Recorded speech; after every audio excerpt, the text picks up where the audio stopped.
dans une logique rythmée à la conquête de ton marché. Tu fais un peu une logique presque militaire en fait du tam-tam. On a un agent qui va trouver des entreprises similaires pour que nos clients puissent aller répliquer leur succès. Et c'est ce type d'impact. 30% sur la prospection, c'est énorme. Une grosse partie des commerciaux que j'ai rencontrés dans ma carrière font une préparation de meeting sous-optimisée. Les journées font 24 heures, même si on bosse la nuit.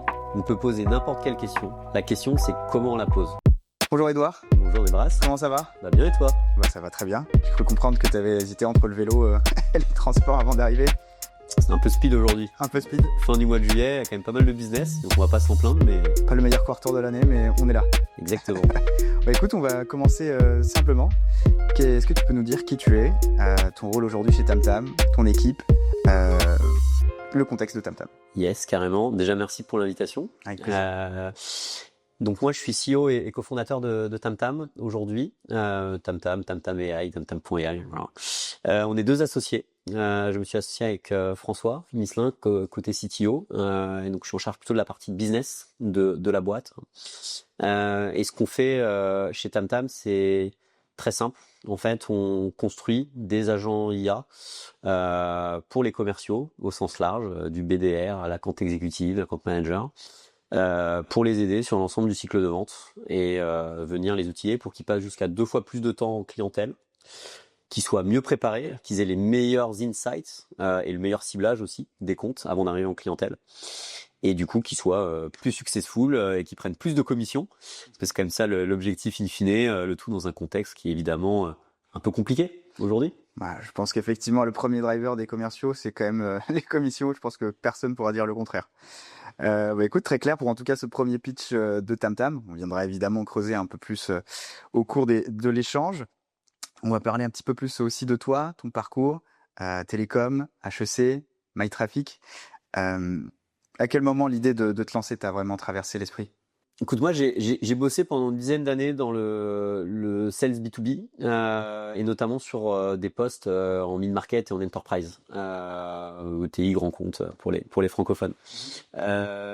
Notamment chez MyTraffic, où j'ai passé 7 ans.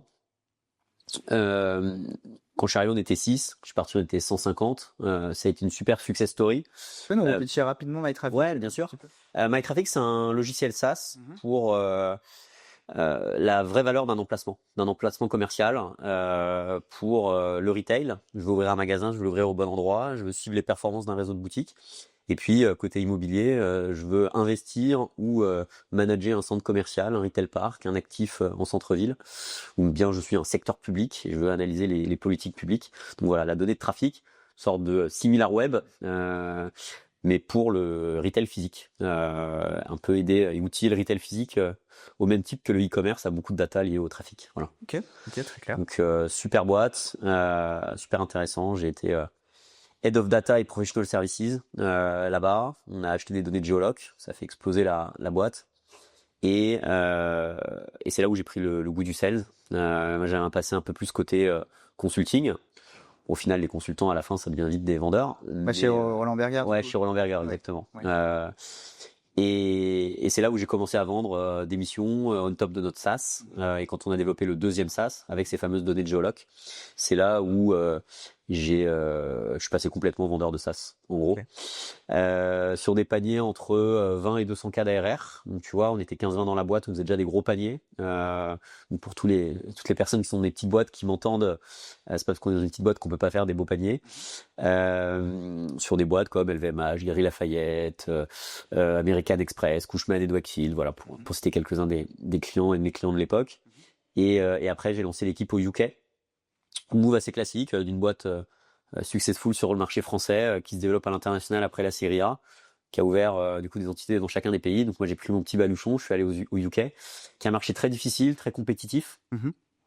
Et tu me demandais un peu le pourquoi du lancement de TamTam. Je pense que c'est évidemment l'expérience qui m'a le plus donné envie de me lancer.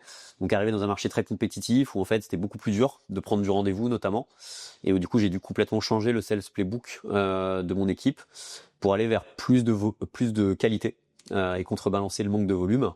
On a eu la chance d'avoir un panier moyen 2 fois plus grand au UK versus la France, justement parce que ce playbook était beaucoup plus typé vente de valeur, vente consultative. C'était aussi mon approche d'ailleurs sur mon job en tant que contributeur individuel. et sans être en fait 2 fois meilleur, on n'était pas meilleur que nos petits camarades, voilà. On ciblait plus, on allait plus travailler les comptes, plus travailler la valeur, plus travailler notre TAM, notre Total Addressable Market, qui a donné le nom d'ailleurs de TamTam. Outre l'aspect très musical, guerrier, un peu à l'instar d'un gong, évidemment. Pour taper sur les nerfs des concurrents, peut-être. Donc ouais, ou pour partir, tu vois, dans une logique rythmée à la conquête de ton marché, tu vois, un peu une logique presque militaire en fait du TamTam. Donc voilà, moi j'ai vu l'impact que ça avait d'avoir une approche assez data-driven. T'as dit que j'avais fait télécom, moi double diplôme, école d'ingé, école de commerce. Je pense que j'ai toujours été assez data-driven en tant que head of sales. Et c'est ça aussi qu'on essaie de faire. Et puis un fort momentum aussi à la fois business. En 2024-2025, ça devient de plus en plus compliqué de faire du business. Il y a le climat macroéconomique, l'outbound qui est spammé par des emails que ça vienne de AI SDR ou d'humains qui automatisent mal. Voilà, l'outbound est de plus en plus compliqué. C'est de plus en plus compliqué de faire ses objectifs quand on est commercial. Donc, il y a un vrai why now business, une recherche de profitabilité des boîtes, la rule of 40, etc. Et puis un why now technologique avec l'IA. Et notamment les agents IA qui permet d'automatiser toute une partie de tâches. Je pense qu'on aura l'occasion d'en revenir, mais qui sont pas les tâches client facing, c'est-à-dire là où on est avec le prospect en call ou avec le prospect en rendez-vous. Ou là, pour moi, en tout cas sur la vente complexe, mid-market enterprise, le commercial humain a encore de beaux jours devant lui. Mais comment on arrive à automatiser tout le reste, tout ce qui est la partie caché de l'iceberg, qui prend quand même 70% du temps, 70-75, seulement 25% en client facing, ouais. Alors que c'est le client facing qui à la fin ramène les commissions et le revenu pour la société. Donc comment on arrive à automatiser toute cette partie-là grâce à des agents IA. Voilà. Ok. Donc finalement, c'est s'installer dans un marché ultra concurrentiel où le volume n'est plus le seul facteur clé de succès, mais justement c'est la qualité de l'approche. Donc tu me disais que par rapport à tes concurrents, vous n'étiez pas forcément meilleur, mais in fine quand même un peu meilleur de par la préparation en amont, c'est ça? Ouais, je pense qu'il y a deux choses dans l'idée d'aller faire plus de qualité versus la quantité. Déjà, il faut faire un minimum de quantité quand même. Moi, mes commerciaux, là, je viens de recruter 2 sales seniors dans le cadre du développement de TamTam. Je vais leur demander à la fois de faire de la qualité, mais aussi de faire un minimum de quantité, un minimum de calls par semaine, un minimum de rendez-vous, un minimum de pipe. Malheureusement, on dit que sales is a numbers game, donc il faut faire de la quantité. Il faut pas que la qualité aille au détriment de la quantité. Et c'est pour ça que d'automatiser toute cette partie-là avec des agents IA pour faire de la qualité a du sens, parce que ça permet de faire de la qualité et de la quantité. La qualité, moi, je la vois à 2 grands niveaux. Je la vois dans le ciblage. Donc là, c'est vraiment les premiers use cases de TamTam liés au TAM, liés à la priorisation du TAM, liés à faire la meilleure liste de prospection. Voilà, le ciblage, mettre ses efforts au bon endroit quand on est commercial, c'est évidemment hyper important. Moi, j'ai vécu malheureusement des fois où des BDR, quand j'étais chez MyTraffic, ils essayaient de targeter une entreprise et puis après plusieurs semaines, on se rend compte que l'entreprise n'avait pas d'actifs dans le domaine du retail. C'est une entreprise dans l'immobilier, mais qui avait un seul centre commercial et puis sur tout le reste, c'était des bureaux. Donc en fait, c'était négligeable la problématique sur le retail. Du coup, c'était pas intéressant. Et ça, en fait, des exemples comme ça, j'en ai des dizaines. Donc le ciblage, la qualité via le ciblage, et puis après la qualité via une compréhension fine du prospect et de l'entreprise du prospect, vraiment à la fois côté personne et côté corporate. En fait, on vend aux deux, on vend à une personne, mais on vend aussi à une entreprise par rapport à un pain de l'entreprise. Et donc, comment on arrive sur n'importe quel call de prospection, n'importe quel email qu'on envoie, n'importe quel meeting, quand on arrive en meeting bien préparé, ou même n'importe quelle interaction qu'on a dans le cadre d'un deal, comment on arrive à être hyper pertinent et apporter de la valeur à l'interlocuteur en face avec une vraie approche consultative, une vraie approche aux Anglais. Les Anglais, ils parlent beaucoup de trusted advisor. Okay. Comment on arrive à être un consultant en fait, un consultant reconnu et trusté par la personne en face. Voilà, c'est la qualité pour moi, c'est à ces 2 niveaux, ciblage et la préparation et la compréhension du prospect. Voilà. Ah oui, on parle aussi de pain, on parle aussi de personal pain. Je sais pas si tu as entendu ce terme, effectivement, c'est d'adapter non seulement au use case de la boîte, mais aussi à la personne que tu as en face. Je comprends très bien. Je t'ai vu aussi essayer de te prêter au jeu du pitch sur BFM. C'était 30 secondes? C'était court, ouais, 30 secondes. Il n'y a pas de chronomètre aujourd'hui, mais si tu devais me pitcher en une phrase courte, TamTam, qu'est-ce que tu dirais? TamTam, en fait, c'est une équipe d'agents IA sur l'entièreté du cycle de vente, du ciblage à de la prospection qualitative, à l'exécution des deals, la préparation des meetings, le mapping des interlocuteurs, etc., qui vont permettre aux commerciaux de passer 2 fois plus de temps en clientèle et d'être plus sharp, plus précis, plus granulaire dans leur approche. Le tout, surtout, évidemment, sur de la vente complexe, la vente qui n'est pas transactionnelle, donc de la vente mid-market et enterprise. Okay. Très clair. Évidemment, je connaissais TamTam, mais je trouve que cette phrase, effectivement, elle parle bien de ce que vous faites aujourd'hui. Du coup, aujourd'hui, comment TamTam aide concrètement au quotidien? Qu'est-ce qu'il peut automatiser ou gagner avec vos agents? Alors, je vais le faire de façon temporelle, chronologique, sur l'entièreté du cycle de vente. En fait, avant même de prospecter, l'idée, c'est de comprendre son marché et de trouver et de faire la meilleure liste de prospection. Et donc sur ça, cette partie qu'on appelle chez nous planning, ça va être de comprendre les entreprises à targeter. Nous on le fait avec quelque chose d'assez élégant, c'est les lookalike. Donc on a un agent qui va trouver des entreprises similaires pour que nos clients puissent aller répliquer leur succès. Ensuite, on va pouvoir mettre des filtres additionnels. Typiquement, pour vous donner des exemples, nous chez TamTam, on va aller regarder le nombre de sales dans les boîtes qu'on target, on va aller regarder leur panier moyen, la typologie de vente qu'ils vont avoir. On va les regarder dans les offres d'emploi. Est-ce que ça mentionne leur CRM, notamment un HubSpot avec lequel on s'intègre super bien aujourd'hui. Voilà. Donc, comme on arrive à affiner autour de Stam pour aller chercher les Tier 1 ICP, donc les clients idéaux, Ideal Customer Profile, et le SOB, le Service Obtainable, ce qu'on veut aller chercher en premier. Et puis, une fois qu'on a cette liste d'entreprises hyper sharp, comment on arrive évidemment à avoir les contacts. Et là, on arrive à une liste de prospection. Enfin, les contacts avec aussi les emails et les numéros de téléphone. Nous, on le fait en cascade. On a 18 providers, ce qui permet d'avoir le meilleur coverage. Il y a des providers meilleurs en France, d'autres meilleurs au UK, d'autres meilleurs en Allemagne. Nos clients, souvent, ils travaillent à l'échelle internationale. Et en plus de ça, même en France, le fait d'avoir 18 providers, ça aide même le meilleur provider français. Quand on en a 18, on peut aller jusqu'à x2, x3 par rapport au meilleur provider de données français. Donc une fois qu'on a ça, on a les bonnes listes de prospection. Nous, ce qu'on va aider à faire sur la prospection, c'est soit de la génération d'emails et de messages LinkedIn hyper qualitatifs. Donc vraiment pour du one-one, pour du tier 1 account, pour plutôt les sales full cycle qui vont vraiment être précis. Voilà, on va pas être dans de la séquence. On a des clients qui utilisent des lem lists. Je sais pas si Charles, que je connais et que j'apprécie, va nous écouter, mais voilà, il y a des belles boîtes comme Lemlist, comme d'autres, pour citer un Frenchie, qui font des séquences. C'est pas notre métier. Et on a beaucoup de clients, par exemple, qui vont l'utiliser sur du Tier 2, Tier 3, et qui vont sur l'approche Key Account, sur l'approche ABM, sur les accounts Tier 1, rester sur du TamTam et sur l'envoi d'email, de l'envoi de LinkedIn sur du TamTam. Et à côté, le call. Aujourd'hui, le call, c'est quand même la meilleure façon, en tout cas, c'est mon opinion personnelle, c'est ce que j'observe aussi chez TamTam d'ailleurs, de prendre du meeting en outbound, parce que le call, il faut sortir de sa zone de confort. Tout le monde n'est pas bon en call, et c'est beaucoup plus dur de scaler du call que de scaler de l'email. Envoyer des centaines d'emails écrits via ChatGPT, ça, il n'y a aucun problème. Par contre, pour appeler, là, c'est plus compliqué. Il faut un humain en face. Voilà, on n'appelle pas avec des robots, d'ailleurs, ce sera jamais légal en France, je pense et j'espère. Donc voilà, avoir les bons icebreakers pour appeler. Moi, quand mes sales ils appellent, c'est voilà, j'ai vu que vous êtes dans telle industrie, en fait, le client chez nous qui ressemble le plus, c'est telle personne. Vous travaillez avec X, Y, Z. Est-ce que ça vous intéresserait d'avoir des lookalikes de ce client pour essayer de répliquer vos succès?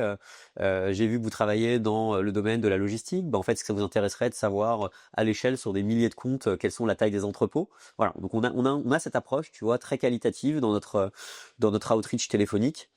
Et qui nous permet, ou permet d'ailleurs aussi pareil à nos clients, d'avoir des meilleurs taux entre, alors ça va être un peu technique, mais entre les taux connectés, parce qu'évidemment, il faut quasiment appeler 5-10 fois avant d'avoir quelqu'un qui répond, et le meeting. Voilà. Et nous, on arrive avec un bon ciblage et les bons icebreakers, donc cette double approche de qualité que j'évoquais tout à l'heure, à avoir jusqu'à 30-35% sur les calls qui décrochent et sur les conversations en termes de rendez-vous bookés. Et puis, quand on arrive après sur le cycle de vente, et d'ailleurs, la plupart des tools, c'est des tools de prospection aujourd'hui. On pourra peut-être y revenir sur les différences de TamTam, mais voilà, nous, on continue d'aider les commerciaux sur la préparation de rendez-vous. Donc là, on va faire des recherches très poussées sur la boîte. Nos agents vont aller regarder les rapports annuels, les interviews des C-level qu'on va retranscrire. On va aller regarder les offres d'emploi, on va regarder plein de choses. On va aussi regarder le vendeur. ce que lui il vend, ses case studies sur son website, il va pouvoir ajouter ses documents et on va faire un POV, un point of view, un point de vue, on appelle ça les pain hypothesis, une hypothèse de pain point à venir creuser en rendez-vous. Donc l'idée c'est pas que on sache et que la vente soit déjà faite, non, c'est comment on arrive à être plus intelligent, plus consultatif et venir creuser du coup plus loin parce qu'on part pas de zéro avec notre prospect. Donc là c'est notre agent de meeting prep. Et puis si on avance encore sur le cycle de vente, l'exécution des deals, donc des agents qui vont créer des organigrammes pour mapper tous les interlocuteurs et permettre de grenouiller dans un compte, la compte mapping, développer la relation sur plusieurs entités au sein d'un grand compte. Qu'est-ce que je peux citer d'autre? Notre agent de deal execution qui va pouvoir faire des médics, des executive summary aussi pour aider les commerciaux. Et enfin toute la partie évidemment upsell, renew, donc après même le closing, où nous on a des AM et des CSM qui vont venir suivre les changements de poste, suivre les actualités sur leur compte, mapper les filiales pour aller upseller, etc., etc. Voilà. Ok, donc vraiment un outil transverse sur toutes les étapes du cycle de vente, en passant par la stratégie de pipe, l'identification, toute la partie mapping, power mapping, j'imagine. Ouais. Donc préparation de rendez-vous, icebreaker, qui marche comme tu dis très bien plus au téléphone, parce que c'est plus naturel déjà. Ouais. Et le téléphone, je te confirme aussi chez nous, c'est ce qui marche le plus pour prendre du rendez-vous, parce que plus compliqué d'ignorer quelqu'un qui dit allô bonjour que quelqu'un qui t'envoie un mail, c'est certain. Et surtout aussi une grosse source de ce qu'on observe aussi chez nous d'informations et qui permet de, comme tu l'as dit, de classifier tiers 1, tiers 2, tiers 3 déjà dès un premier appel pour savoir où mettre son énergie, là où par mail c'est un peu plus compliqué. Donc je vois aussi que TamTam continue sur toutes les étapes du cycle de vente, la préparation au rendez-vous, donc avec on peut parler de mise en situation, simulation avec un agent IA pour creuser sa méthode de discovery, aller chercher vraiment les pains, les personal pains également. Je reformule, tu vois, j'ai des réflexes de commercial, je reformule. Et du coup, par la suite aussi, jusqu'à la partie quelle méthode de vente on va adopter, donc soit centré nos médics, spin selling, consultative selling, et jusqu'à l'upsell cross-sell. Exactement. Vraiment, ok. Alors la meeting prep, pour être plus précis, et je pense que c'est important parce que, en fait, tous les commerciaux et même tous les gens qui font du business, en fait, au sens large, nous, on a notre fonds de VC, on reparlera, je pense, de la levée tout à l'heure, qui utilise TamTam. On a, les consultants qui utilisent. En fait, la vente et faire du business, c'est large. Hein, c'est pas que les vendeurs en SaaS, B2B. D'ailleurs, on a des clients dans le service, des ESN, de l'événementiel B2B. Enfin, voilà. Préparer des meetings, en fait, c'est hyper important. C'est hyper important, mais de bien le faire, ça demande énormément de temps. En fait, le temps manque. Tout le monde sait qu'il faut bien préparer ses rendez-vous. Tout le monde sait d'ailleurs aussi qu'il faut suivre les actualités de ses comptes. Bah oui, mais si on a 100 comptes dans son territoire, on n'a pas le temps de suivre les actualités des 100 comptes. Donc c'est là où, par exemple, l'agent de revue de presse de TamTam va aller screener les 2000 news de la journée, les lire toutes, voir les sujets par rapport à la proposition de valeur du vendeur qui sont intéressants et peut-être en sortir 1, 2, 5% qui là peuvent être lus et là ont un impact sur de la prospection et ça. Bah, c'est pareil pour la meeting prep. Tout le monde sait qu'il faut faire de la meeting prep. Et une grosse partie des commerciaux que j'ai rencontrés dans ma carrière font une préparation de meeting sous-optimisée. C'est-à-dire que ils vont débarquer, ils vont potentiellement aller regarder un petit peu vite fait sur LinkedIn à qui ils vont parler, mais ils n'ont pas l'entièreté de leur parcours, ils n'ont pas forcément l'entièreté des derniers échanges qu'il y a pu avoir sur les réseaux, ils vont pas avoir accès à ce qu'il y a eu comme interaction avec le compte, avec la boîte dans le passé de la société dans laquelle ils travaillent. Ils vont pas forcément regarder d'autres gens.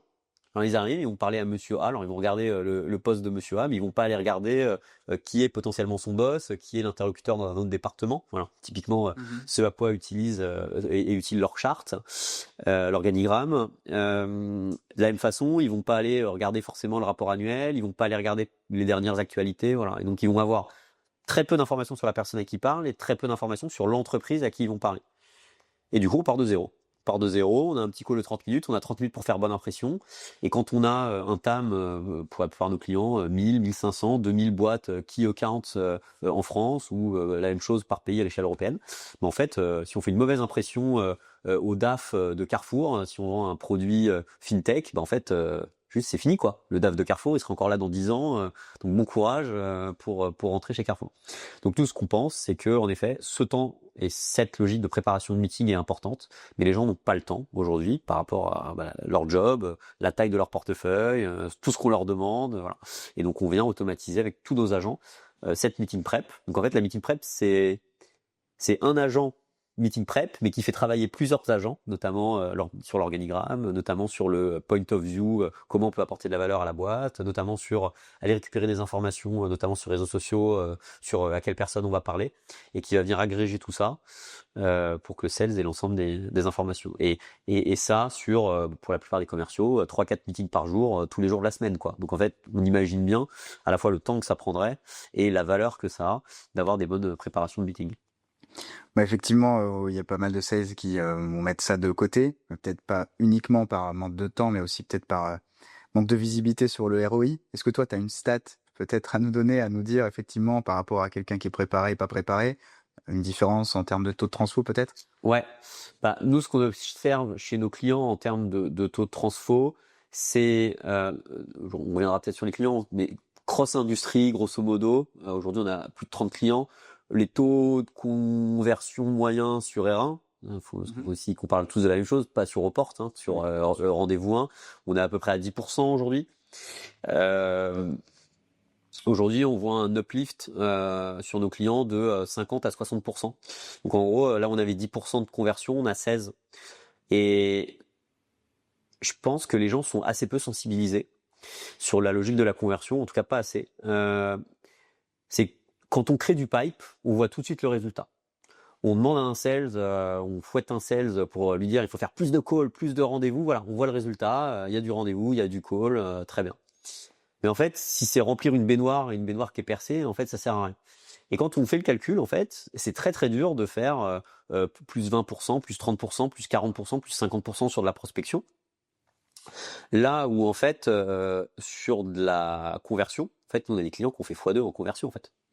Bah ouais, si on part de 6% de conversion, passer à 12, ça fait x2. Donc en fait, là où on avait un deal, on en a deux. Mais donc en moyenne, par rapport à ce que tu me demandais, quand on passe de 10 à 16, en fait, là où on avait deux deals, on en a 3. Ça veut pas dire que la plupart des meetings donnent des deals. Ça veut toujours dire qu'on rate 85% des meetings qui ne deviendront jamais des deals. Mais voilà, en fait, on est passé de 10 à 15, bah ça fait de 2 deals à 3. Et ça, en tout cas, moi, je suis toujours étonné du peu d'impact. Et je pense que c'est lié aussi aux typologies d'outils et aux typologies de propositions de valeur des outils sur le marché qui vont te vendre toujours plus de volume, toujours plus de prospection, etc. Aujourd'hui, on parle beaucoup de prospection et c'est hyper important évidemment, beaucoup de volume, mais en fait, la conversion, c'est toujours plus important. Et cette conversion, elle passe par une meilleure préparation des meetings, mais elle passe aussi par une meilleure exécution du deal. On parlait de Médic tout à l'heure, on parlait de mapping des interlocuteurs, on pourrait parler du syndrome de l'interlocuteur unique, du fait d'avoir plus qu'un interlocuteur dans un deal, pas avoir tout dans la raquette. Et c'est tout ça qui permet aujourd'hui du coup d'avoir une meilleure conversion. Ouais, effectivement, on parle beaucoup de prospection et ce qu'on voit aussi, et ce que tu me confirmes aujourd'hui, c'est que plus le marché adressable, donc le TAM sera réduit, plus on le voit beaucoup sur les groupes du CAC 40, ils sont tous sursollicités et on ne peut pas juste uniquement viser une stratégie de volume. Ça passe principalement par de la qualité, comme tu l'as vu aussi au UK, de ce que j'ai compris chez MyTraffic. Ouais, et puis tu vois, si on tire le trait, une belle vente de valeur, pour pas se dire pas la vente transactionnelle, voilà, la belle vente de valeur, la belle vente consultative, en fait, ça peut te faire ton quota à l'année, quoi. Enfin, moi, j'ai vu des sales, si elle m'écoute, elle se reconnaîtra, qui ont fait 1 million d'ARR par an. Et parce que, en fait, il y avait des deals exceptionnels en termes de mapping, en termes de travail autour de la valeur qu'on peut apporter à ce compte, autour de la compréhension des besoins du compte, voilà.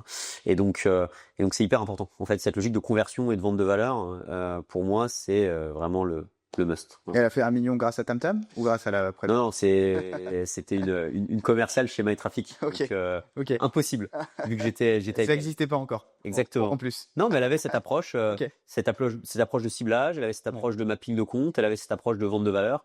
Et du coup, elle a fait un super boulot, quoi. Hein. Donc, vous bossez sur un dataset massif, ouais. donc avec des données publiques, un CRM. Comment vous vous différenciez du coup d'un Cognism ou un ZoomInfo, par exemple? Alors, ce qui est sûr, c'est que notre marché, notre TAM, si je puis dire, c'est celui de la sales intelligence, donc de l'insights pour les sales et l'efficacité commerciale. Après, nous, évidemment, il y a des datasets chez TamTam, mais comme je disais tout à l'heure, on est plutôt une boîte d'IA et d'agents IA. C'est-à-dire que la data, ça va être le premier niveau. Et à partir de la data, c'est un peu comme une fusée, à partir du premier niveau, on va faire des insights, et à partir de ces insights, on va venir les orchestrer dans le day-to-day des commerciaux.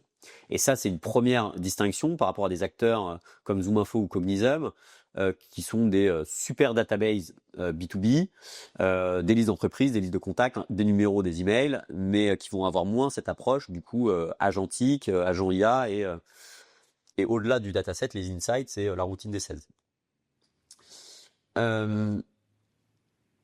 La deuxième différence pour moi, c'est le vrai axe, et c'est aussi lié à notre approche avec les insights et les agents, le vrai axe sur la vente complexe.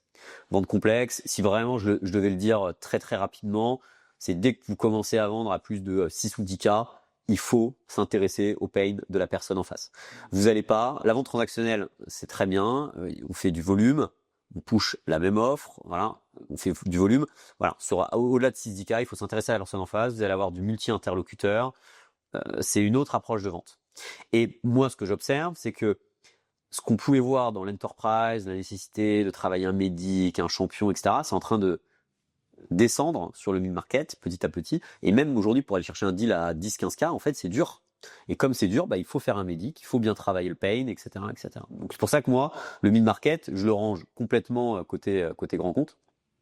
Et du coup, TamTam aide les entreprises qui font du mid-market et du grand compte au-dessus de 6-10K. Là, on peut parler. C'est comme ça d'ailleurs que nous, on priorise notre TAM, qu'on se priorise notre TAM. Là où ZoomInfo et Cognism vont essayer de travailler avec tout le monde et vraiment proposer de la liste de prospection. Et cette liste de prospection, potentiellement faire du volume et bourriner et taper dans le tas. Et ça fonctionne sur du transactionnel, ça fonctionne moins sur du mid-market et du grand compte. Voilà.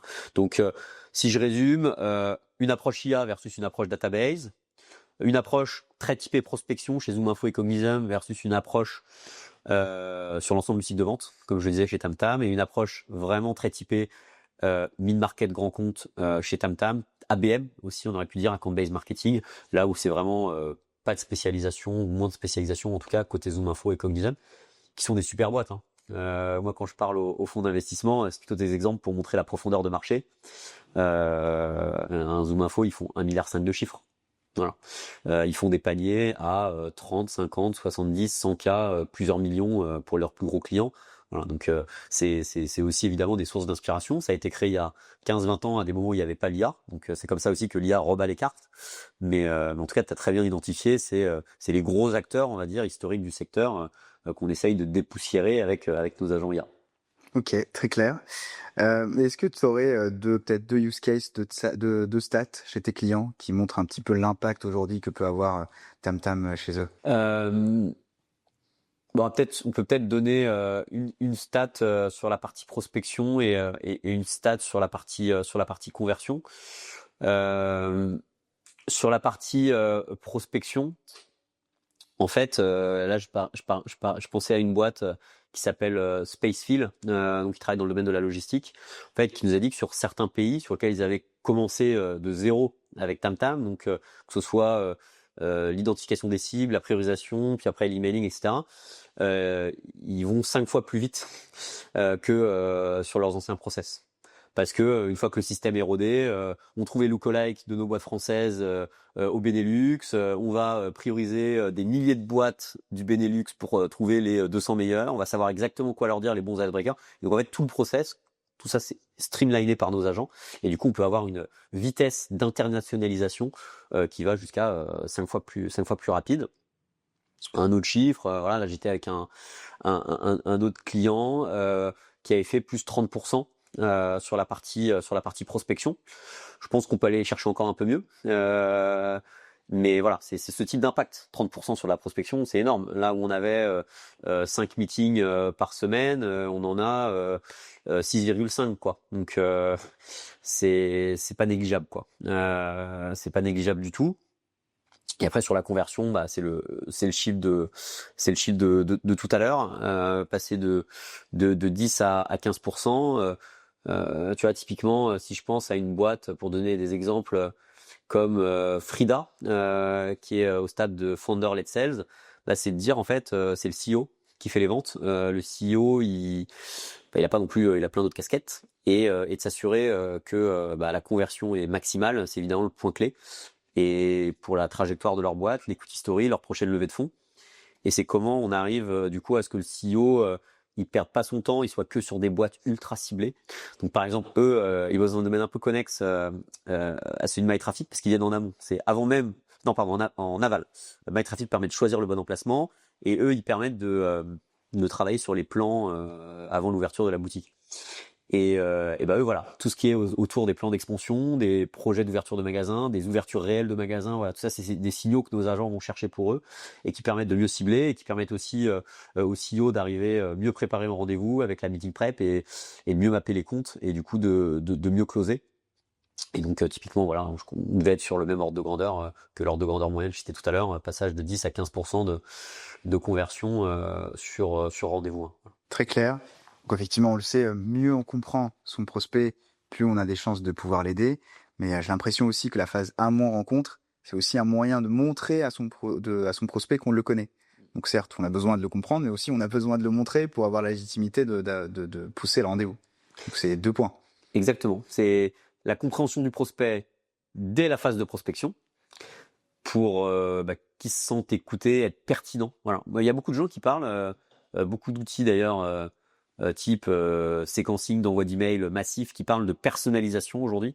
Moi, je préfère parler de pertinence. En fait, de dire Nebras, on a tous les deux fait telle école. Ouais, mais bon, tu vas pas m'acheter mon outil parce qu'on a fait la même école. Ça, c'est de la personnalisation. C'est un exemple de personnalisation. J'ai vu que tu étais à Paris. Est-ce que tu as eu le match C'est sympa hein, pour du small talk, mais c'est de la personnalisation.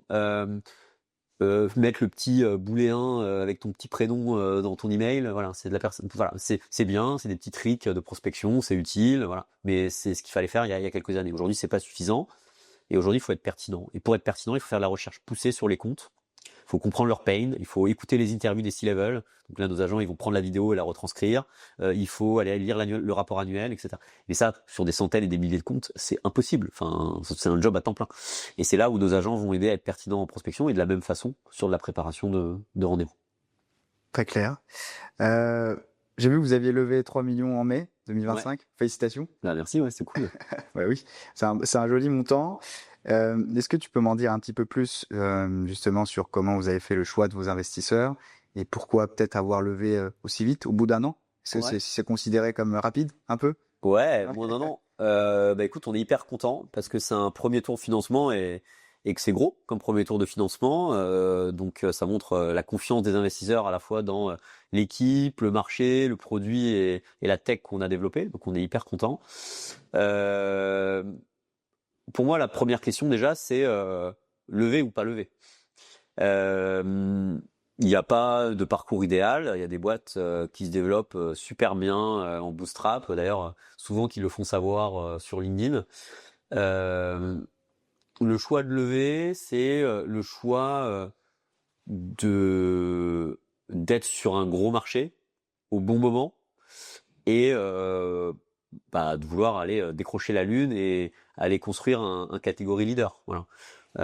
Et moi, quand je vois un Zoom Info qui fait 1,5 milliard de chiffres, quand je vois qu'en fait, sur notre domaine aujourd'hui de spécialistes IA agentique sur de la vente complexe, il y a personne.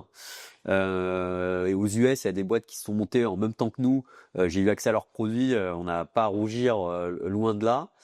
Et d'ailleurs, on les voit jamais. Voilà. Aujourd'hui, il y a vraiment une opportunité énorme. Et peut-être que c'est l'opportunité d'une vie pour moi, peut-être que je suis parti pour 15-20 ans, on verra. En tout cas, quand on fait le choix de lever des fonds, c'est ce choix-là qu'il faut faire. C'est de se dire, voilà, on est sur quelque chose qui est suffisamment grand, sur lequel on peut aller chercher une boîte qui va valoir demain 100, 200 millions, 1 milliard, 10 milliards peut-être.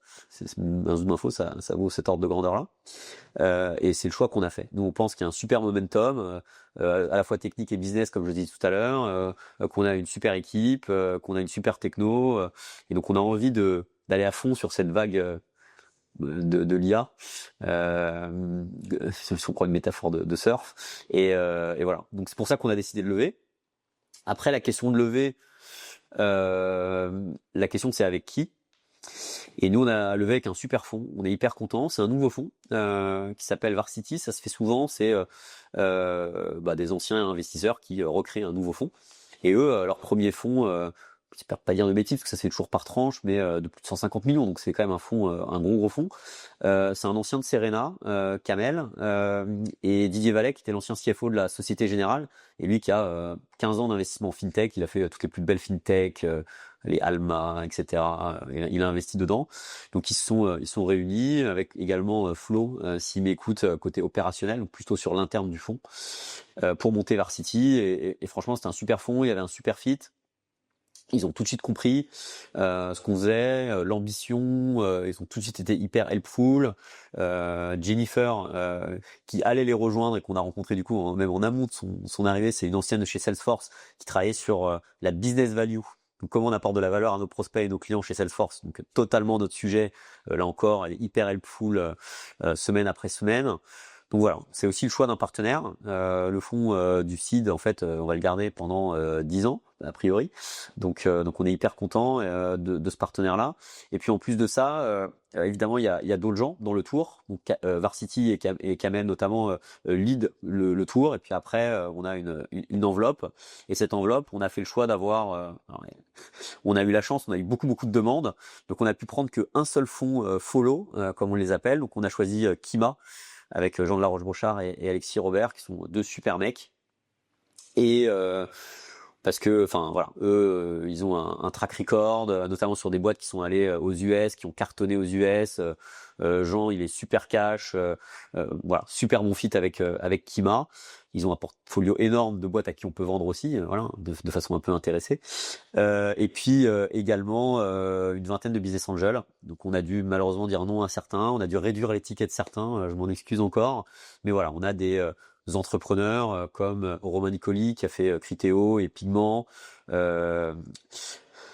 des revenus leaders, donc des CRO, des VP Sales, des Head of Market, de boîtes comme Didomi, Content Square, MongoDB, Datadome. Alors Datadome c'est aussi un entrepreneur, mais c'est le CRO de Datadome, donc voilà, Benjamin que j'embrasse. Donc voilà, une vingtaine de business angels qui peuvent nous aider à construire le meilleur produit, peut-être à ouvrir quelques portes également, voilà.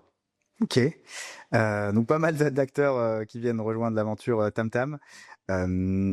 Et quels vont être du coup les objectifs sur les prochains mois de TamTam au vu de cette levée? On a beaucoup bossé récemment sur le produit. Tu vois, tout ce que je te dis là sur la vingtaine d'agents, en fait, il y a 3 mois, il n'y avait pas 20 agents. Il y a 3 mois, on observait que la préparation de meeting, quand on parlait à nos clients, c'était un super cas d'usage, mais il n'y avait pas d'agents dédiés pour tout repackager, tout repusher au bon moment, en se connectant au calendrier, en se connectant au Slack, pour pousser sur Slack juste avant le meeting, pour pousser par email, l'email du matin, etc. Donc, on a beaucoup bossé sur les agents, on a beaucoup bossé sur le produit, on a beaucoup bossé sur la routine des commerciaux. L'objectif, c'est de leur faire gagner un maximum de temps, faire passer le temps qu'ils passent en clientèle de 25 à 50% de leur temps, donc faire gagner un quart de leur temps pour qu'ils closent plus de deals. Donc on a beaucoup travaillé sur leur routine et leur day-to-day récemment. On a encore évidemment beaucoup de choses à faire, mais là c'est bon, c'est le moment où on va pouvoir aussi partir à la conquête de notre marché. Alors, on est déjà parti à la conquête parce qu'on a déjà 30 clients. Nos clients aujourd'hui ont toute taille. Ça va de la petite boîte, je parlais de Frida tout à l'heure, de 5 personnes où il y a un seul sales, c'est le CEO, à des boîtes comme Akeneo ou Mixpanel par exemple, qui vont avoir 40, 50, 60 sales, et entre les deux, des boîtes comme les Big Boss, Spacefield, qui sont entre, allez, on va dire 50 et 150 personnes, qui ont une dizaine de commerciaux, voilà. On va dire que là, c'est vraiment le cœur de cible, hein. Les gens, nous, en termes d'outbound sur lequel on va, c'est ces gens-là, évidemment. Mais voilà, on aide vraiment des boîtes de toute taille. Le principal pour nous, c'est pas tant ta taille, que la typologie de vente que tu fais. On est des experts fonctionnels, peu importe ta taille et peu importe ton industrie. Je parlais de Spacefield dans la logistique, Frida dans le retail, Akeneo dans le e-commerce, Spacefield dans la logistique, les Big Boss dans l'événementiel, donc même dans le service. Enfin, voilà. Nous, on travaille dans toutes les industries, nos agents ils s'adaptent, ils apprennent ce que tu vends, les questions de recherche s'adaptent également, donc voilà, on peut travailler dans toutes les industries. Et donc là, les enjeux, évidemment, il y a un gros enjeu produit, et puis un enjeu de montrer que au-delà du founder-led sales, c'est moi qui ai fait évidemment les premières ventes, comment on arrive à commencer à monter une petite équipe commerciale et à exploser avant d'aller chercher potentiellement une future levée de fonds euh, vers le milieu de l'année prochaine, voilà.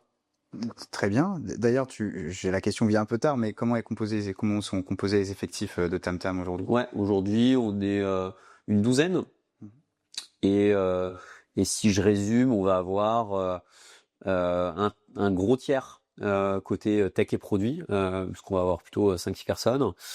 C'est évidemment hyper important. C'est les premières personnes qu'on a recrutées d'ailleurs au moment de la levée de fonds. On va avoir un tiers également du coup côté business. Je me compte dedans du coup. Avec l'arrivée récente de sales seniors. Et on va avoir un tiers divers, notamment pour accompagner les clients. Et côté marketing, on a onboardé notre head of marketing récemment, sur lequel il y a d'ailleurs plein de choses à faire avec Dreamcatcher Sales dans le futur. Ou encore finance, voilà, des sujets divers. Donc un tiers tech, un tiers business et un tiers divers. Voilà. Très clair. Mais du coup, de ce que j'entends, c'est la priorité, ça va être le produit, donc le développement. Nous, on le voit aussi de plus en plus, les barrières à l'entrée aujourd'hui pour créer un produit SaaS sont de moins en moins importantes. Par contre, évidemment, toutes les technologies ne se valent pas. Ouais. Mais ce qu'on voit aussi surtout, c'est que les entreprises les startups, pardon, qui réussissent à scaler aussi, c'est celles qui arrivent à articuler la partie sales et la partie produit. Ouais. Donc, on se développe évidemment autour de son produit, mais la besoin et la demande, le pain vient aussi du client. Ouais. Donc, c'est cette capacité à articuler les deux, croître en même temps la partie produit, tu me dis si je me trompe évidemment, la partie sales, pour moi c'est très important et j'aimerais bien savoir comment toi tu vois les choses. Ouais.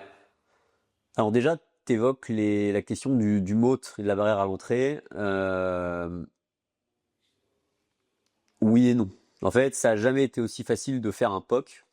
Lovable, etc., Cursor, voilà. Faire un POC, ça n'a jamais été aussi simple. Maintenant, pour faire quelque chose de sérieux, qualitatif et le maintenir dans le temps, ça c'est très compliqué.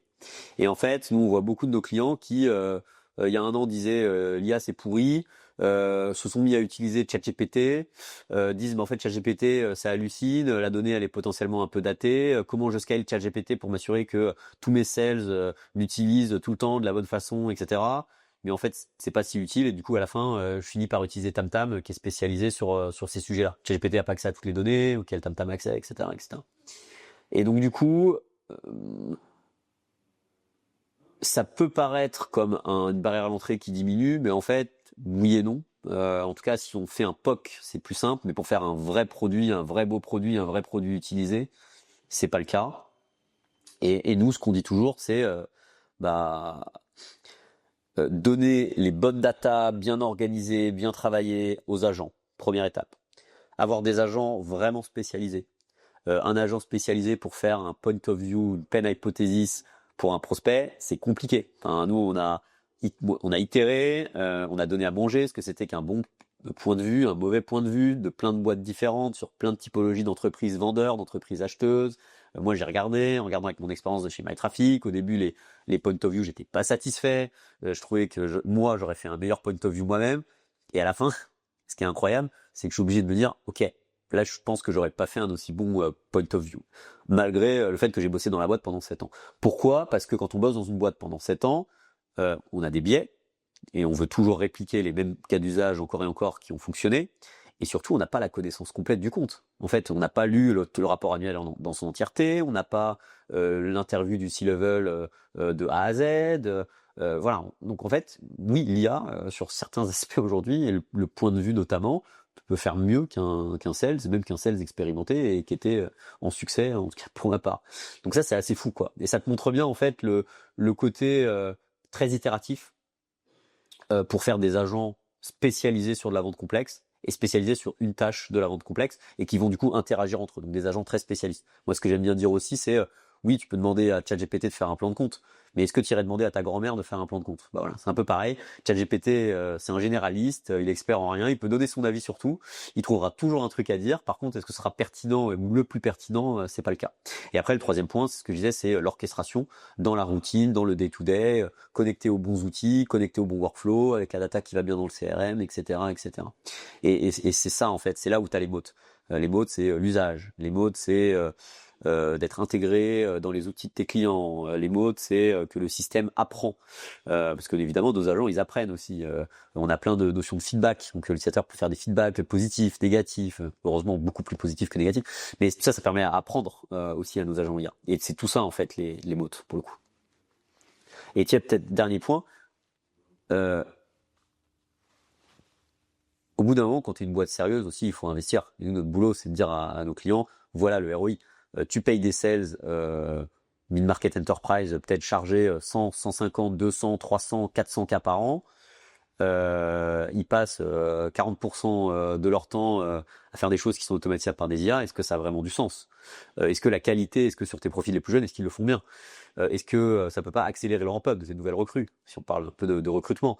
Et puis même de l'autre côté, un point de conversion, c'est beaucoup d'argent à la fin. 30 points sur la partie prospection, c'est beaucoup d'argent à la fin. Donc oui, tu peux bricoler, oui, tu peux faire un peu de ChatGPT, mais est-ce que ça a du sens? Est-ce qu'aujourd'hui tu utilises Salesforce ou HubSpot, ou est-ce que tu utilises Excel? Parce que tu peux faire un CRM dans Excel ou dans Notion, hein, ça fonctionne très bien, mais c'est pas sérieux quoi. Et tu vas finir par être limité. Voilà. Donc c'est aussi tout ça qu'on essaye d'expliquer. Avec tu vois des exemples, des comparaisons à nos prospects, à nos clients. Donc on t'a parlé d'IA, on entend souvent parler, donc notamment dans la transformation du métier de sales.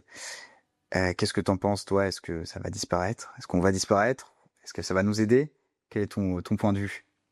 Je pense pas que le métier de sales va disparaître, pas du tout. En fait, c'est un métier humain, c'est un métier où le relationnel est important, c'est un métier où la confiance est très importante.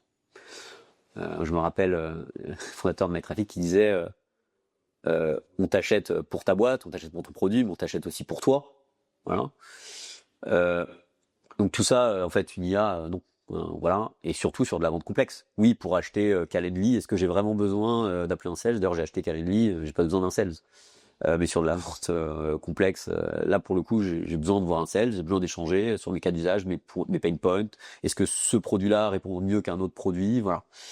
Donc moi, je me fais pas de soucis. Le métier de sales, il va continuer, il va perdurer. La question, c'est pas est-ce que l'IA va remplacer les sales, c'est plutôt comment l'IA va aider, comment l'IA va rendre plus efficace les sales, comment l'IA va peut-être aussi aider à redonner ses lettres de noblesse en partie au métier de sales, où les sales ils vont arriver bien préparés, avec une bonne connaissance, avoir un bon niveau de discours, plutôt que de se dire que l'IA va les remplacer. Après, c'est sûr que peut-être qu'il y aura il y a une question sur la typologie de profil. Est-ce qu'on va aller vers plus de sales full cycle, un peu plus senior et un peu moins de BDR parce que voilà, on va pouvoir libérer plus de temps aux sales seniors pour qu'ils puissent faire de la prospection très qualitative avec des outils comme TamTam. Ça, c'est une vraie question.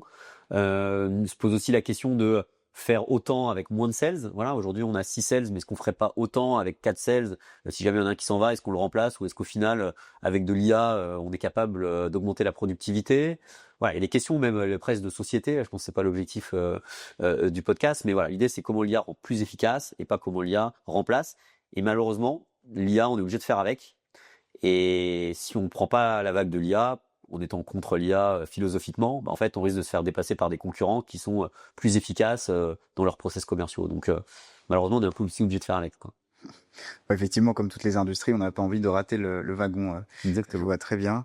Et tu as parlé de 2 points, notamment sur la partie humaine, donc la confiance qu'on peut avoir par rapport à notre interlocuteur. C'est in fine lui qui nous fait acheter ou pas. Ouais. Mais tu as parlé aussi de la deuxième partie qui fait que on a besoin d'avoir des informations avant de prendre une décision d'achat ou pas, de comparer avec d'autres offres, etc. Peut-être qu'effectivement aujourd'hui l'IA existante, la technologie de l'IA ne permet pas d'avoir ces réponses-là. Mais peut-être que dans quelques années, ça pourra le faire aussi. Peut-être. J'ai vu des CEO aux US qui se doublent, qui se font des avatars IA pour leur website. C'est-à-dire qu'il n'y a plus le chatbot Crisp sur leur website, mais un Edouard IA qui répond aux questions. Je sais, je suis assez curieux de tester à l'occasion. C'est pas la priorité, mais c'est assez marrant. Bah moi j'ai déjà été prospecté par de l'IA, notamment je pense pour des comparatifs de d'énergie de mon compteur énergétique. Ouais. Et c'est vrai que le côté humain est très important, de confiance, parce que même dans cet appel-là, euh, la fausse voix du coup feignait de pas bien m'entendre au départ du call. Elle faisait allô, pardon, et ensuite elle a enchaîné. Donc c'est un peu frustrant, je pense, pour un interlocuteur qui décroche, de se dire on est en train de mentir un petit peu, mais en même temps on sent que c'est vraiment ça qui compte, c'est de savoir que l'interlocuteur a l'impression de vraiment parler à une vraie personne, Ouais. et donc à un humain finalement. Donc même aujourd'hui l'IA essaie de feindre un réel humain, quoi. Elle essaie surtout de gagner du temps parce qu'elle est pas prête, quoi. Non, Peut-être. en termes d'appel, déjà ça va être interdit sur l'outbound, c'est évident. Enfin, sinon tout le monde va se faire spammer à longueur de journée. Mais sur de l'inbound, voilà, une personne qui donne un opt-in, je suis d'accord pour être contacté. En fait, aujourd'hui, l'IA, elle est limitée, quoi. Enfin, on arrive à reconnaître que c'est de l'IA. Si on s'éloigne du script, c'est plus compliqué. Mais ça va venir. Hein, c'est sûr que ça va s'améliorer. Mais aujourd'hui, l'IA, elle essaye surtout de dire pardon pour gagner du temps et Exactement, mais je sais pas, j'ai vu passer un post LinkedIn là récemment. Bon, je mets pas ma main dessus, les sources LinkedIn, faut faire attention un petit peu, mais qui parlait notamment de bientôt d'une nouvelle fonctionnalité qui permettrait de filtrer les calls de prospection. ouais. Mais c'est-à-dire en tant que commercial aujourd'hui, si on contacte quelqu'un, on doit faire une sorte de petit pitch de présentation avant Ouais. que l'interlocuteur accepte de décrocher. Ouais, bah c'est la future version d'Apple. Mhm. Donc Exactement. c'est pas négligeable. Exactement. Mais nous on trouve ça très bien chez Tamtam, c'est qu'en fait bah du coup dans le petit pitch que tu vas devoir faire en 20 secondes, qui est un peu le pitch que tu aurais fait si le mec avait décroché, donc en fait ça change pas grand-chose.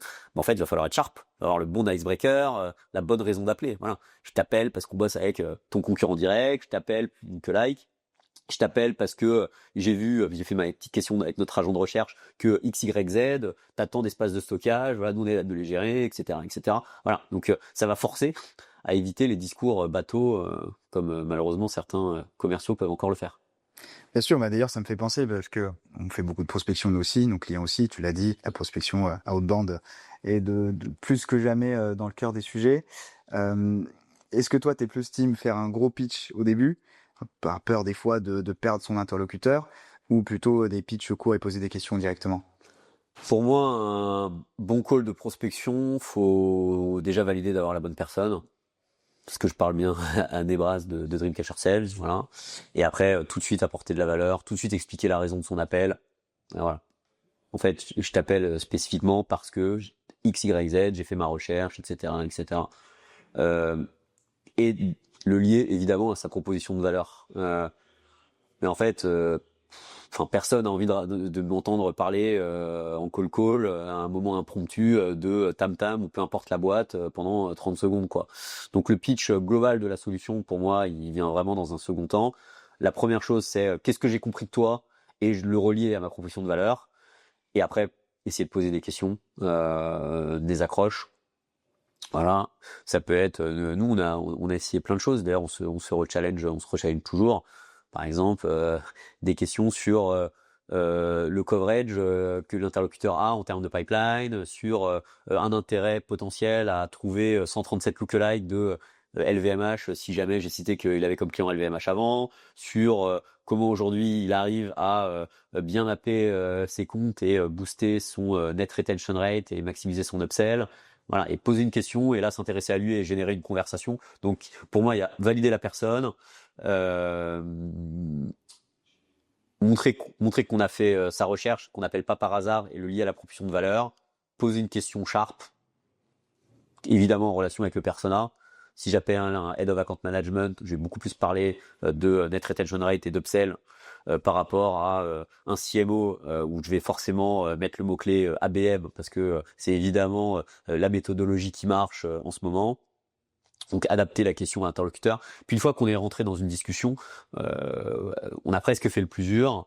Et là, l'idée c'est de faire le job de commercial et d'aller chercher du pain. Et ce que je dis souvent, c'est faut aller chercher le pain assez loin pour que la personne soit prête à prendre un meeting, mais pas trop, parce qu'en fait, au bout d'un moment, la personne en a marre et que t'es quoi. Donc c'est un peu un jeu d'équilibriste.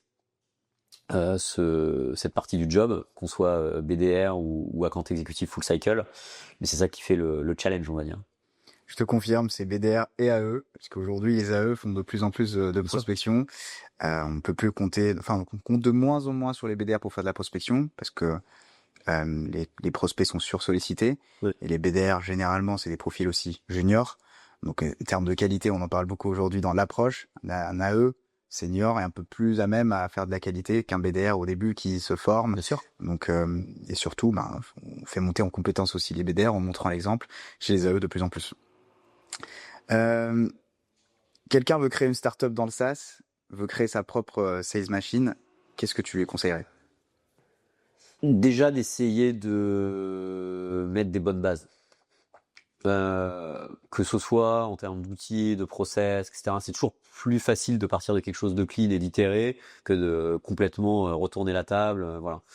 Typiquement, l'erreur à ne pas faire, c'est prendre un petit CRM pour démarrer et se dire je changerai plus tard. Nous, on est parti avec HubSpot. Typiquement, bon, HubSpot, Salesforce aujourd'hui, c'est 90% de nos clients, les deux, avec beaucoup plus HubSpot d'ailleurs que Salesforce, et j'ai l'impression qu'ils sont dans une bonne dynamique en plus. HubSpot, j'ai rencontré plusieurs boîtes qui faisaient 20-30 millions d'ARR et qui tournaient toujours sur HubSpot. Ça fonctionne très bien, il y a la possibilité de mettre en place des workflows très poussés, il y a des RevOps spécialisés HubSpot, il y a une marketplace avec plein d'apps qui sont intégrées, dont TamTam par exemple, mais plein d'autres, Aircall, etc., etc. Donc en fait, prendre un bon CRM comme HubSpot ou Salesforce, qui a beaucoup d'existence, et pas le dernier CRM IA à la mode, ou son Excel, ou son Notion, parce que Notion fera le taf au début. Pour moi, c'est important. Parce qu'un changement de CRM, je mets trafic au début, on avait Pipedrive, passer de Pipedrive à HubSpot, c'était une tannée, mais comme pas possible. Alors après, si on veut vers une boîte qui a pas forcément l'ambition d'aller très vite, ou même potentiellement lever des fonds, etc., peut-être que c'est un peu différent. Mais en tout cas, nous, voilà, on avait une forte ambition dès le début, donc on a essayé de mettre des bonnes bases avec des bons outils. Donc moi, c'est ça que je conseillerais déjà aux founders. Les bons outils dès le départ. Le bon ciblage. En fait, mine de rien, si en tant que founder, on parle aux mauvais clients au début, en fait, on va potentiellement déjà perdre confiance, aussi avoir les mauvais retours du marché et développer les mauvaises features. Ça, c'est très grave. Enfin, il y a limite pas plus grave. Et puis, la trajectoire de la boîte, c'est pas la même. Si on cible mal, on fera pas les mêmes ventes au début, et en fait, on arrive, nous, au bout de 6 mois, on avait déjà 10 clients, quoi, voilà. Donc, et ça, en fait, oui, ça participe à la trajectoire de la boîte, ça participe à la confiance que peut avoir le fonds, etc., etc. Donc, les bons outils, le bon ciblage dès le début. Écoutez, encore plus quand on démarre sa boîte, les prospects, les clients, être curieux. Et le temps.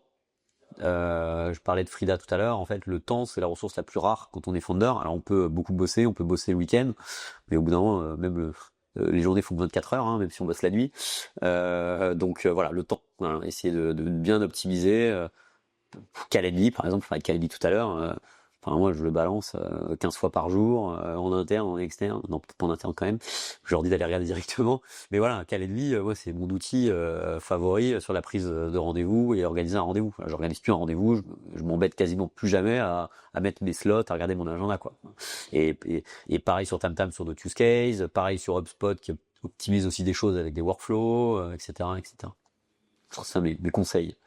Et après, pour une fois qu'on a trouvé le bon PMF, dérouler, répliquer les succès, trouver des entreprises similaires et répliquer, voilà, répliquer les succès. Donc finalement, un petit peu aussi toute la trame que suit TamTam dans la préparation amont en rendez-vous quand même. Ouais. Nous, on utilise beaucoup TamTam dans notre day-to-day. Ouais. Que ce soit pour préparer pour tous les cas d'usage que j'ai cités tout à l'heure, nous on utilise TamTam. Ça permet aussi d'incuber les features chez nous en avant-première.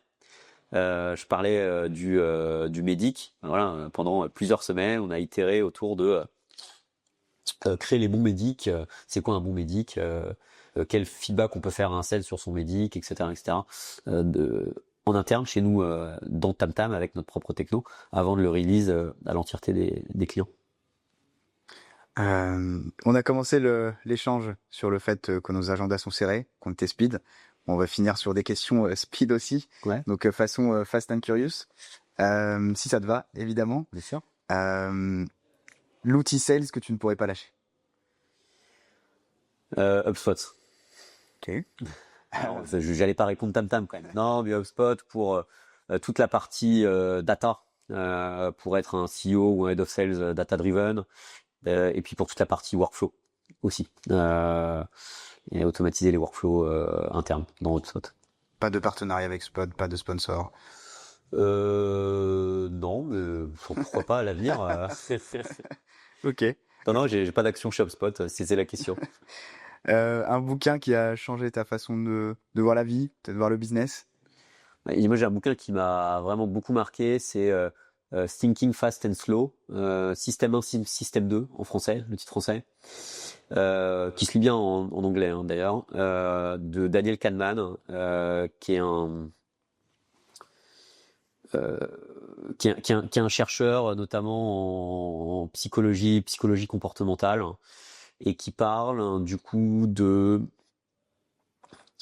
euh, tous les biais cognitifs qu'on peut avoir et c'est passionnant et certains des biais cognitifs en fait se retrouvent dans la vente très concrètement et on peut évidemment jouer là-dessus intelligemment voilà donc ce bouquin moi je l'ai trouvé passionnant il a réécrit d'ailleurs un autre bouquin un peu plus récemment un peu moins connu avec Olivier Sibony qui est professeur de stratégie à HEC qui s'appelle Noise toujours sur ces sujets de prise de décision biais cognitifs etc donc voilà c'est les deux livres que je conseillerais.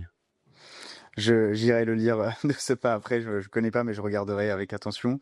Une figure qui t'a inspiré ou qui t'inspire dans ton parcours pro? Moi, j'essaye toujours de m'inspirer de gens qui ont déjà fait, et si possible, qui ont déjà fait il y a pas si longtemps. Parce que bon, s'inspirer de Bill Gates, ça limite, voilà. Et donc là, typiquement, je pense naturellement à Raphaël Boukris, qui est CRO chez Didomi, et investisseur de TamTam d'ailleurs, puisqu'on l'a convaincu de mettre un petit billet chez nous. Et Raphaël, c'est un CRO qui a à la fois la hauteur de vue et le côté très data-driven et qui est très terrain. Il rentre dans les calls, il rentre dans les deals, voilà. Et Didomi, qui est une très belle boîte et avec qui on est ravi de bosser chez TamTam aujourd'hui.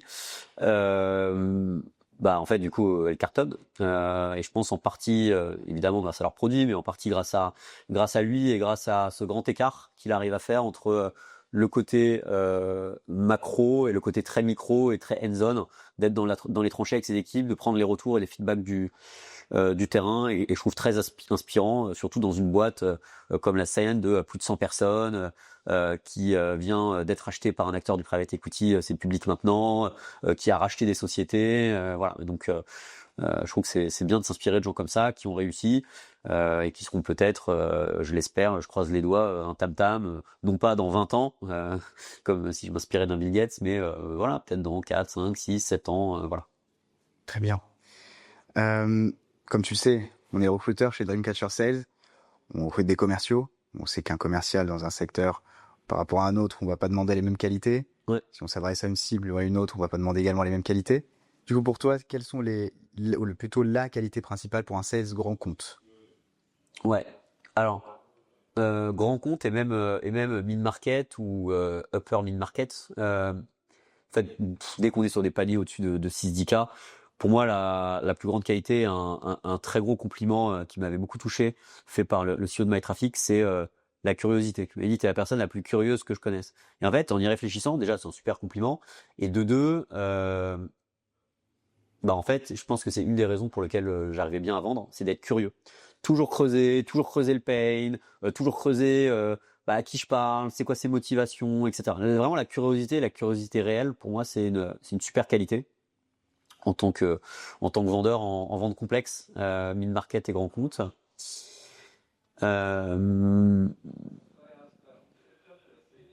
Voilà, sinon évidemment il y en a bien sûr plein d'autres. Il y a la résilience, côté data driven, le bon ratio entre qualité et quantité dont on a parlé tout à l'heure. La discovery, mais en fait la discovery c'est aussi lié à la curiosité, poser les bonnes questions, rebondir sur les bonnes questions. Voilà, c'est tout ça que je recherche chez un commercial, par exemple chez TamTam, parce que nous, la plupart de nous on vend entre 5 et 50K d'ARR par an, suivant la taille de la boîte, parce que comme je disais c'est très très large, hein. Et puis ça augmente petit à petit évidemment au fur et à mesure où le produit se développe, et donc nous on cherche des vendeurs en vente complexe. Et là, les 2 sales seniors qui viennent d'arriver partagent justement ces qualités de curiosité, de discovery, d'abnégation, de voilà. Et sur la vente un peu plus transactionnelle, SMB, que je maîtrise moins, très concrètement, mais je dirais que c'est l'organisation. En fait, faut être une machine pour faire de la vente transactionnelle. L'organisation, la qualité du discours, l'énergie qu'on met dans le discours et l'abnégation, parce que c'est dur. Enfin, en fait, pour aller chercher ces 10 deals par mois, faut y aller, et puis en plus de ça, faut être très organisé. Donc je dirais que c'est ça les 2 grandes qualités, abnégation et organisation. Je partage complètement. Tu parles beaucoup de ta curiosité, notamment sur la vente grand compte. Et c'est une sorte de cercle vertueux, parce que plus on connaît notre prospect, mieux on pourra l'aider. Mais surtout, plus on le connaît, et plus on pourra avoir la légitimité de reposer des questions à notre prochain prospect. Je sais pas si c'est clair ce que je viens de dire. Ouais, carrément. En fait, on a peur d'être trop curieux des fois, parce qu'on a peur de tomber dans l'interrogatoire. Mais en fait, si on a notre légitimité qui est là, on peut se permettre de poser plus en plus de questions. Ouais. Notre prospect est plus à l'aise de nous donner des réponses. Mais si on n'a pas commencé par être curieux au début, on peut pas avoir cette légitimité. Donc finalement, c'est un cercle vertueux, la curiosité. Complètement. Et moi, ce que je dis toujours, c'est à mes sales, c'est on peut poser n'importe quelle question. La question, c'est comment on la pose. Voilà, il faut pas avoir peur de poser la question sur le revenu qu'ils font aujourd'hui, à quel point ils sont en retard sur leurs objectifs. Voilà, il faut. Et ça, moi, le UK m'a beaucoup appris, parce que les Anglais ont beaucoup de rondeur dans leur façon de s'exprimer. I appreciate that. It sounds like. Enfin, toutes ces formules-là, en fait, pour mettre de la rondeur, etc. En fait, pour moi, c'est très important, et ça va avec la curiosité. C'est la curiosité de poser les bonnes questions et de challenger, un peu l'approche challenger sales, si on prend un framework. Et comment on le dit, c'est quoi la forme. Et en fait, avec la forme, on est capable de faire passer n'importe quelle question. En tout cas, je crois en ça, pour le coup. Bien sûr. Le Challenger Sales qu'on conseille beaucoup à nos candidats, qui, je pense, est l'un des meilleurs livres, en tout cas, sur la partie disco, posture à avoir, et qui parle aussi de curiosité et légitimité, justement, dans la partie disco. Je vais finir par une question, du coup, sûrement la plus importante de cet échange. Ton petit plaisir coupable ou du kiff du moment? Oula, alors je suis retombé dans un petit plaisir coupable d'enfance. Il se trouve que quand j'avais 10, 12, 14 ans, je jouais à Age of Empires, jeu de stratégie en temps réel. Bien sûr. Et là, ils ont ressorti, c'est pas un nouveau, c'est vraiment un remix, un reboot du Age of Empires 2. Ils ont ressorti là il y a quelques années.